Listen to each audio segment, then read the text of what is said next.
Hello, welcome to Life Matters. I'm your host, Brendan O'Connell. On September 28, 2000, with just months to go in the Clinton administration, the Food and Drug Administration approved RU-486, the chemical abortion pill, which is actually the first part of a two-drug combination. Since then, upwards of 1.7 million unborn children have been aborted using this process, and mothers have died too. Chemical abortions are replacing a large percentage of surgical abortions. In fact, the slowing of surgical abortions is being offset by chemical abortions. Why is this so, and what is involved in a chemical abortion? Are the FDA protocols being followed or ignored in this type of abortion? Promoters of RU-486 had hoped to entice doctors such as general practitioners, pediatricians, and a whole lot of OB/GYN doctors into doing abortions. Are they? And how do webcams facilitate chemical abortions? Most recently, a federal district judge in Idaho, in overturning the Pain-Capable Unborn Child Protection Act, demonstrated a lack of understanding of the real risks of chemical abortifacients. Has he opened the floodgates to ubiquitous chemical abortions in direct defiance of FDA protocol? We'll ask today's special guest about the history of the abortion pill and to give his perspective on the possible far-reaching consequences of the Idaho decision. Today's guest was born in Fort Myers, Florida. He received a doctorate in philosophy with an emphasis in ethics from Georgetown University in 1998. He joined the National Right to Life in 1989 and has served as its Director of Education and Research since 1994. He has tracked closely the abortion industry's efforts to develop and deploy chemical abortifacients like RU-486 in the United States and around the world. Moreover, he's been an important voice informing the general public of the real dangers and deaths associated with these pills. Well, welcome, Dr. Randall O'Banion. Brendan, it's good to be with you. Well, Dr. O'Banion, can you give our audience the history of the so-called abortion pill, RU-486, or maybe a generic name, mifepristone or mifeprex? Sure. What a lot of people don't realize is that this is actually not so much a new abortion method as a sort of old, ancient abortion method coming before. Long before there were surgical abortions, people in the ancient world were trying various sorts of concoctions of herbs and chemicals. I think somebody even tried mercury, the poisoning back in the centuries in China. Then there were people that were using things in Egypt, sulfur, alligator dung, even some odd marshmallow plant and stuff like this. We're trying to do this. The problem with these methods, though, was always one of two things.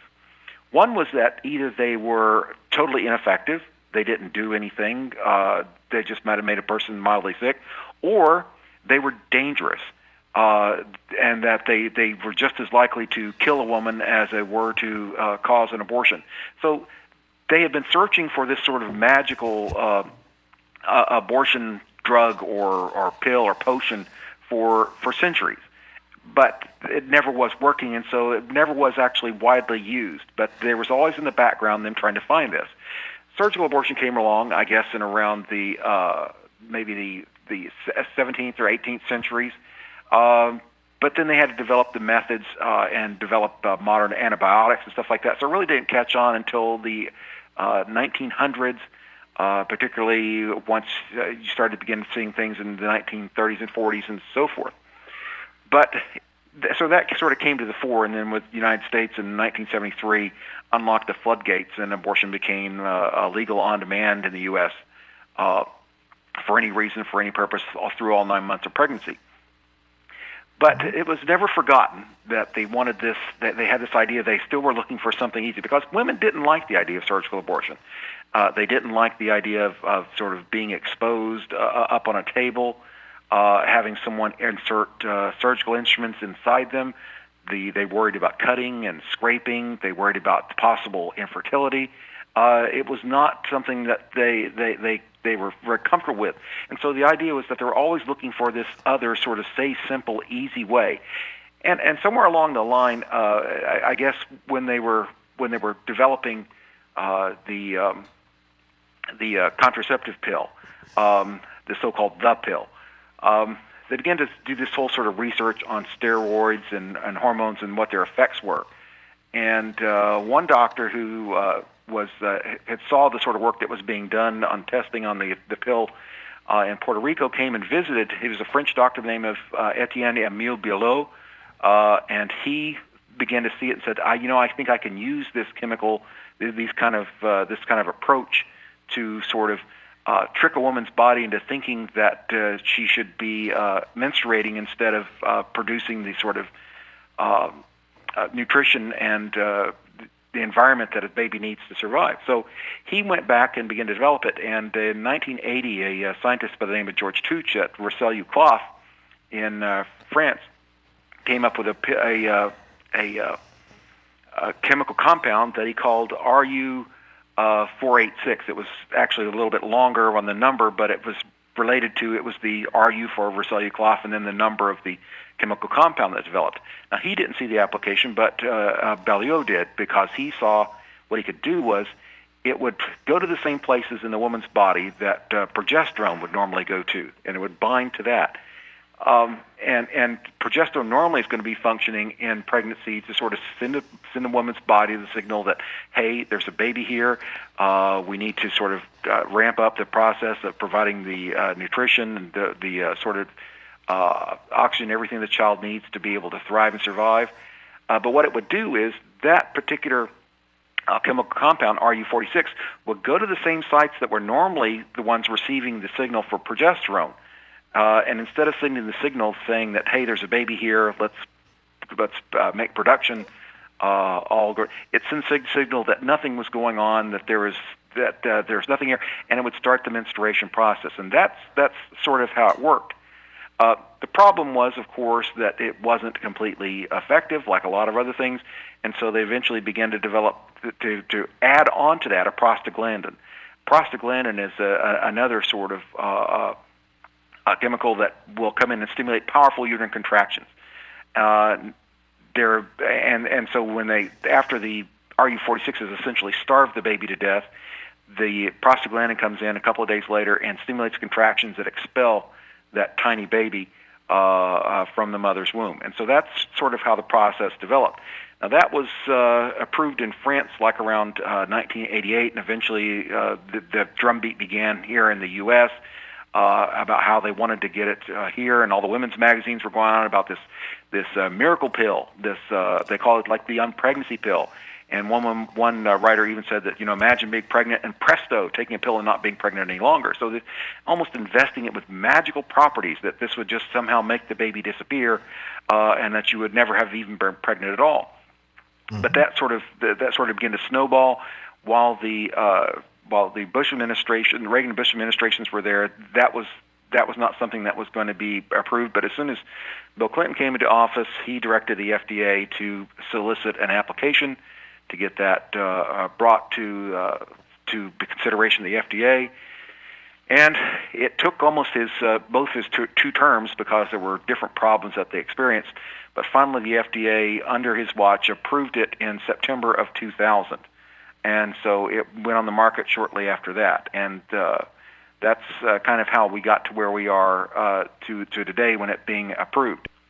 Well, now, are these chemical abortions, are they safer or easier for pregnant women? Not really. Not at all. As a matter of fact, what people don't realize, what was going on was they were promoting this, and they were saying how that these were going to be safe and simple and easy. And the idea was that, you didn't like surgical abortion. Well, this is the new and improved product. This is the one that will be so easy and not like what you've worried about abortion at all. But the truth is that these are hardly anything at all like that. As a matter of fact, there's a couple things. They're going to take several days longer because you've got to go through the 2-drug process. It is instead of being over in a matter of a few minutes, it's going to take maybe several days. It may not occur at all. It may take weeks before a woman stops bleeding. And something else people don't even realize is that a woman actually loses more blood from a chemical abortion than she does from a surgical abortion. That surprises a lot of people because it's just got all those sort of risks. So the process is going to be all. She's going to come in. She'll be interviewed by the doctor supposedly, and find out whether she's got any sort of red flags that would make the drug particularly dangerous for her. If she's got an allergy, or she might have a heart condition or something else going on that they're concerned about. And if they think she passed that test, she'll go and look at some forms that talk about the risk and the procedure. She signs those forms, and she's given the RU46 to take there in the doctor's office.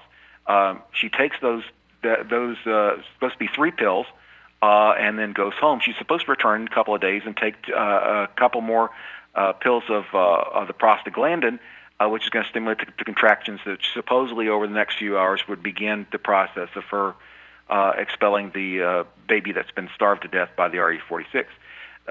Some of those women, maybe half, might abort within the day, but other women take longer, or the week, and don't even abort at all. And they would then come back within 2 weeks of their first visit to determine whether or not that's occurred, whether the abortion has occurred, and whether they're going to be told that if they want to continue the abortion, they'll have to have a surgical abortion or something.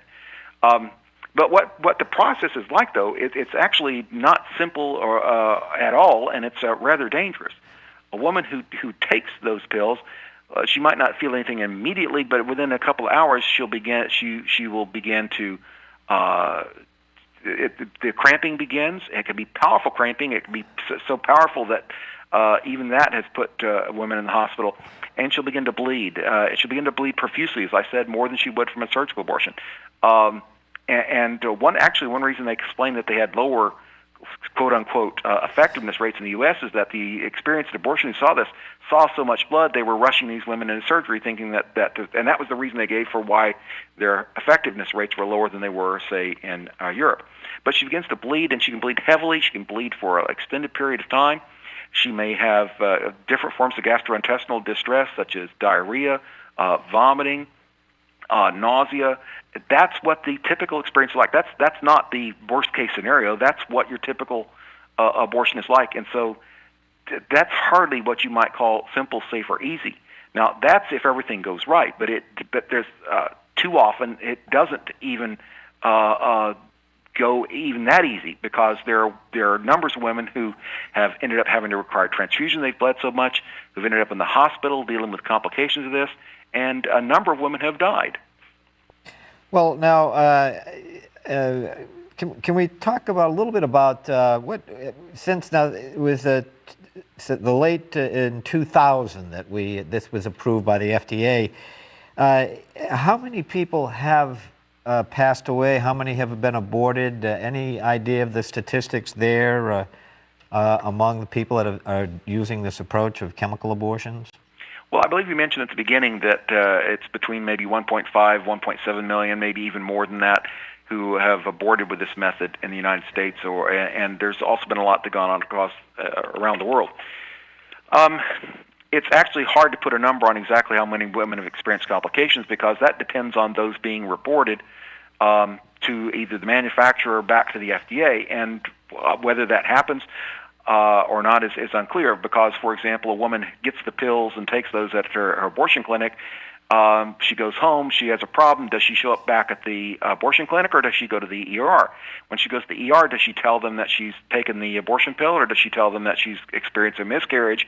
And so exactly whether those get reported back is unclear. But we do know, nevertheless, that just from the reports that we had, that there have been there was a report in 2011, May of 2011, where they had been at least over 2,000 what they're called adverse event reports that had been reported back to the FDA that were significant enough that had been reported to them. And included among that were over 600 women who'd been hospitalized for different problems, and at least 14 women in the U.S. who had died after taking RU46. Now, something that we found out is these fall into different sorts of categories, and this is actually what we've seen in regard to the accounts of women who've contracted this rare infection from a pathogen called Clostridium sordelii. and they couldn't exactly figure out how, but she contacted us, and she was dead within about a week after having it. And then there was a woman in Chattanooga, Tennessee, who had shown up for an abortion, drove up to Knoxville to have an abortion there. She took the pills there. They had an ultrasound to try to figure out the ultrasound. They said they didn't see a baby in there, but they said that was just maybe because that the baby was too small to see. That's what they told her. And then she goes back and she begins to experience severe pain and bleeding. She calls back several times trying to say that, I'm having real severe pain and bleeding, and what do I do? And they told her that this was normal, and routine, this is what to expect. And they eventually gave her some different medications for the pain and nausea. Well, what they didn't understand was that they had missed is that she had an ectopic pregnancy. And this is actually one of the fundamental problems of RU46 abortions in general, and also with the infections and so forth. It's because what happens when you have an abortion with these pills is you expect to have severe cramping, gastrointestinal distress. You expect to have pain. You expect to have severe bleeding. Well, these are also the sort of symptoms you would expect to have if, for example, you had an ectopic pregnancy. But because they're experiencing these symptoms, they took it, they're expecting this to happen with the abortion, they don't even think about, okay, and this is not just the patient. The doctors may not occur to them that maybe this is an ectopic pregnancy, and so that could rupture, and before you know it, it's too late, and the woman has passed away. Same thing with the infection. The problem with the particular rare infection, normally Clostridium sordelii, is that you would expect to have this whole sort of issue of bleeding, some of the pain, and strangely enough, these particular infections are a rare type of bacteria that doesn't typically come with a fever. So that normal sign of infection that you get with a fever doesn't show up there, and so these women are getting these terrible infections. They're coming in, they're bleeding, they're cramping, they're in a great deal of pain. And they're thinking, the doctors and the patient are thinking, well, this is just a very difficult chemical abortion, not realizing that this woman is on the verge of losing her life. And so that's why a number of these women have died. Something else that happened with, for example, a teen, after these deaths had occurred in the United States, well, for example, there was also Holly Patterson, that kind of, in San Francisco, that kind of really caught the attention because she was a young teenager who went through this process. She told her dad when she had taken the pills and she was lying bleeding and in pain that she was undergoing a really bad period. She kept going back to the hospital. They did a pelvic examination. They said they gave her some more pain medication. She comes back a couple of days later, and she dies on the operating table because the infection had overwhelmed her system. There had been some retained tissue, I guess, probably from the baby or the placenta or something like that had got infection, and she died again within just about a week after taking these pills. This began to draw attention, and there was also, we found out, a teen who had died in Sweden, who had bled to death in her shower after taking these pills. We know that there was eventually a woman in Britain, a young woman, another teenager in Britain, who died when she bled to death because she didn't get help in time for that. So we've got these women dying, and they're not getting the help because people are saying, okay, they took these pills, they're having abortions, and they don't realize that their lives are at risk. And this has happened, we know, a number of times. Now, like I said, we know of 14. There was an additional, I believe, 5 that happened in other countries. We are not sure we know about all of them. We also know that there was a woman in Australia who died of infection, a woman in Portugal, a teenager in Portugal that died of an infection. But these stories are just, they're all too familiar. The same sort of details keep showing up again and again, and so the idea that these are safe abortions or that they're simple, nothing like that is true. And certainly the families who lost these young women know that this is something that's dangerous and deadly, not just for the child, but also for many of the women who've taken it.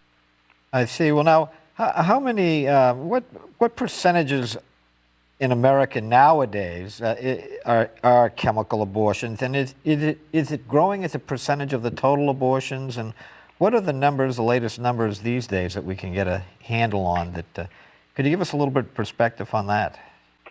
Well, it started rather slowly because doctors, even though after they were saying, oh, they might try it, the more they studied and found out that it was not so simple. It involved the 3 visits.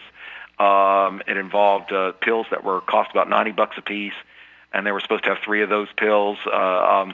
they were not as excited about it as they originally thought. So it took a while to take off. But what happened was, pretty soon, the abortion industry began to tinker with the protocol, and they said instead of the 3 pills that the FDA was recommending of the RU46, they would reduce it down to 1 pill of that one. And then they would double up on the dose of the prostaglandin, which was only maybe $1 a pill or something like that. So a dollar or two versus how much for the original pill? Was $90 a pill for the RU46 pill. So that would, if for a 3-pill dose, that would be at $270. And so you can see how that if you were charging $300 or $400 for an abortion, you had very little profit margin in there. So once you reduce that dose down to the one RU46 pill and double the other dose, you had a lot bigger profit margin. They also were doing things like they didn't like having the women come back and forth. So they were saying how, we'll just let you take the second drug, the prostaglandin, at home and administer it to yourself. And instead of taking it orally, it would have women administer it to themselves vaginally. And then, so they were cutting down the number of visits. They were changing the dose, and they were also saying, the FDA had put a time limit saying up to 49 days. People said, that's cutting down too much of the customer base, and they wanted to increase it. So they were having women take it at not just 49 days, but at 56, and then at 63 days. And in some of the reports I've seen, it's used much later than that. Is that 49 days from the point of gestation or the point of menstruation? What really is going on here as far as when do they start counting? They start counting at the woman's last menstrual period. That's what they were using. So essentially, if it's 7 weeks from a woman's last menstrual period, the baby's about 5 weeks old. But they were upping that to, like I said, 63 days, and some of them even later than that. And were these pills supposed to be effective with these later dates? No. As a matter of fact, one thing that they showed up that they found out when they were doing the testing of it was that the farther along they went, the effectiveness dropped. So originally it was something like 92%, and it would drop down to somewhere around 77% if you'd added an additional 2 weeks to that. And supposedly, I guess the farther you went past that, it would drop considerably because the babies, the whole sort of the womb is already fully in production of doing everything the baby needs to do, and the placenta has taken over more of that. But so it's not going to be as effective the farther on they go. Well, let me ask you a little bit about FDA protocol. It sounds as if FDA protocol has been totally abandoned by a lot of these people that are doing chemical abortions. Would you say that's largely true from your studies of this topic? It does seem to be the case that I hardly ever read about locations that are using the 3 RU46 pills and using then taking the prostaglandin a couple days later at the doctor's office. It seems like almost everybody is following this alternative protocol that was being put forward by the abortion industry, I might say, almost immediately after the approval was announced. So they were long anticipating and trying to offer this different protocol. Now, this has problems not only with the issues of effectiveness, but it also there have been some speculation even among the abortion industry itself as to whether this whole sort of process, particularly of this administering the prostaglandin to herself vaginally at home, might be a way of introducing bacteria into the birth canal, which is, as we know, the infections have killed several women here. So that's a problem. Other sorts of researchers have taken a look and said that either the RU46 or the mifepristone itself or the misoprostol could possibly have the effect of suppressing a woman's immune system. So not only is she potentially introducing the bacteria into her system, but she's also in a situation where she has reduced resistance to that bacteria, which is one reason why, which is supposedly a mystery here, as to how these women are contracting this very rare bacteria that's so deadly. Which normally it's rare in the sense that the infections are rare, but actually the bacteria itself is rather common. Just people usually don't contact it and get sick from it. In this case, though, it's been rather virulent. Can I ask you one final question before we wrap up this show? How do webcams factor into the proliferation of chemical abortions? That's a very big deal, and I'll tell you why. this is not taken off among the sorts of your standard general practice physicians, all the rest. There have been some that have added to practice, but most of the growth has come in, say, these small sort of family planning clinics or something, where there was maybe I don't know if there was a nurse or just maybe a couple of staffers, but not really a doctor involved there. So they're maybe passing out pills and contraceptives and stuff like that. But normally they don't do any surgical procedures or anything like that. So the problem is, of course, they don't have enough abortionists to go around to go to each one of these locations. They don't have the equipment. They don't have the facilities to be able to offer surgical abortions at all these small locations. But what they can do is with the new sort of with the abortion pill with RU46, they figured out a way that they can simply connect a women up and put them in front of a computer screen. They sort of interact via webcam with an abortionist that might be 100 miles away in a big city, who sort of does the interview over the computer. And if he's satisfied with their answers, looks at her records, something like that, he just simply clicks a mouse, and there's a button there at the computer where the woman is standing. There's a drawer right there at the little small clinic that a drawer pops open, and there is her abortion pills with the mifepristone, and then another bottle there with the misoprostol, the prostaglandin. And supposedly she would take the RU46 there while he's watching on camera, and then she takes home the prostaglandin, and to be taken a couple of days later. The thing is, she never actually meets this doctor in person. He never physically examines her to make sure that she's healthy and would be safe for this. And if she has a problem, where does she go? She's come back to the clinic. There may not be any medical personnel there. If she's out in the some sort of rural area, how many miles will she have to travel to get to an emergency room? And when she gets to the emergency room, will they have any idea what's going on with her and how to treat her? It's a situation fraught with danger. But you can see this enables the abortion industry to really expand its reach. One thing they can always refer to is that they say, like, there's 80-something% of counties don't have an identified abortion provider. That's their words. And they call them underserved. And so this is a way for them to bring abortion to those communities which don't want to have an abortion, that they don't have an abortionist there in the town, but to bring those to those other small communities and spread the reach of abortion throughout the United States, particularly areas that have not had them before and did not want them in their community before. Well, Dr. O'Bannon, thank you so much for being on the show today. We hope you found today's show to be unique, informative, content-rich, truthful, and thought-provoking. And we hope you'll give serious consideration when hearing about this topic, about what it really is all about. Well, thanks for watching. I'm Brendan O'Connell, your friend for life.